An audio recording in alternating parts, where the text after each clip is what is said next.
Hello, welcome to Cooking with Benedicta in Tastebudzng Kitchen. Today I'm going to be sharing with you the secret to making the most delicious pot of goat meat pepper soup, Nigerian goat meat pepper soup. Here I have all my ingredients on my working top. I always recommend that you go with goat meat that has skin on and bone in.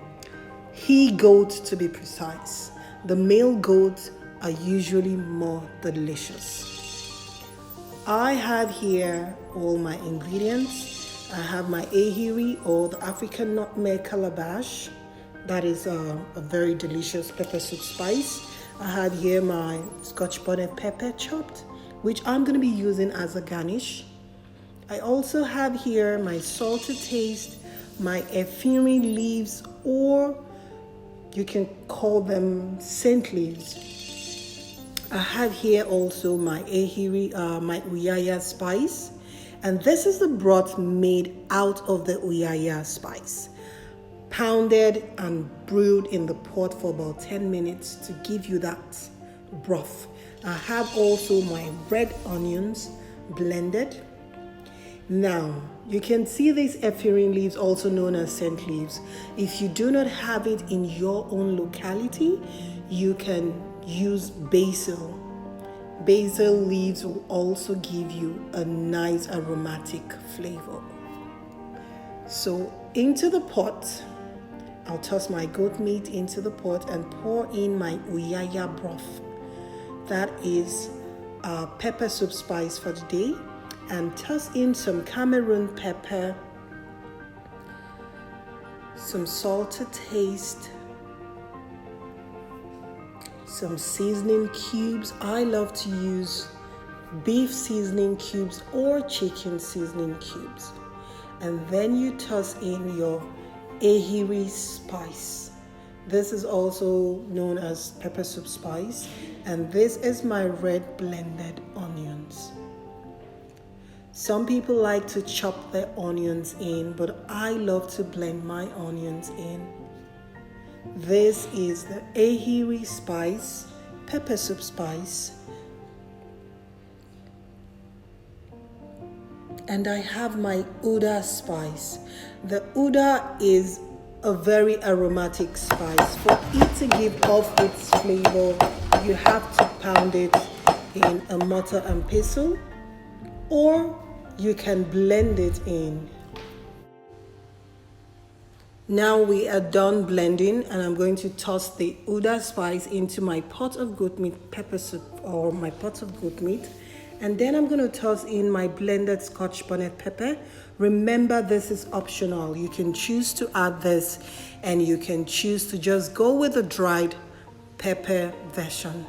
So now everything is all set in the pot, and I'm going to take this over to the cooking top, and in the next 20 to 30 minutes, depending on how tough your goat meat texture is, your goat meat pepper soup will be all set and ready.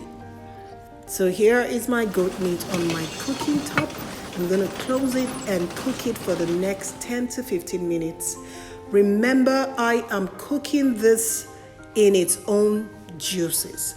I am cooking the goat meat in its own juices. I have no water added into this pot at this point in time. I'm going to let it simmer for about 10 to 15 minutes. And when this is done, I'm going to be adding my tap water into my cooking pot. Then I'm going to close it and allow it to cook for another 10 to 15 minutes. And I'll be topping it up with a little bit of salt and seasoning. If you feel the salt level isn't up to your satisfaction, please feel free to add a bit more salt and then cover it up and allow it to simmer. Now our goat meat pepper soup is almost ready, and I'm set to garnish it with my chopped Scotch bonnet pepper and my sliced basil leaves or scent leaves. But today I am using scent leaves because I have it available.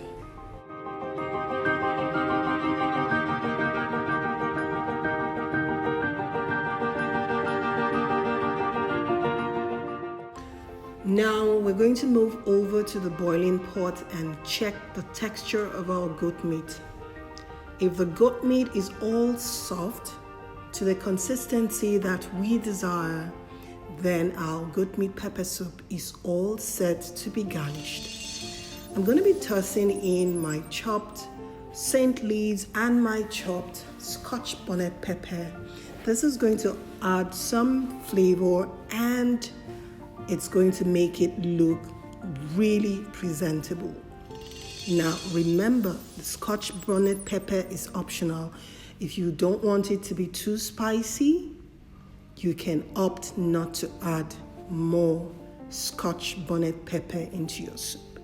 And for my today's goat meat pepper soup, I'm going to be serving it with freshly rolled out vegetable spring rolls. I just love the combination. I love how it comes out when you have freshly rolled out spring rolls fried with some chili sauce on the side, served with your pepper soup. Remember, this is optional. I just want to spoil myself today. So you can serve it with some beef samosas. You can serve your pepper soup with some toasted crostinis, all just with a burger bun and butter. The choice is yours, but today I am frying vegetable spring rolls served with some chili pepper sauce on the side to go with my goat meat pepper soup. I was inspired to do this combination because it was raining heavily this morning and the weather is so cold and I wanted something hot, something warm, something crunchy to go with my soup. So that's it for today, and thank you for watching. It is bye-bye from Cooking with Benedicta in Tastebudzng kitchen. Try out this pepper soup recipe and tell me exactly how it turned out. See you next time. And remember to subscribe.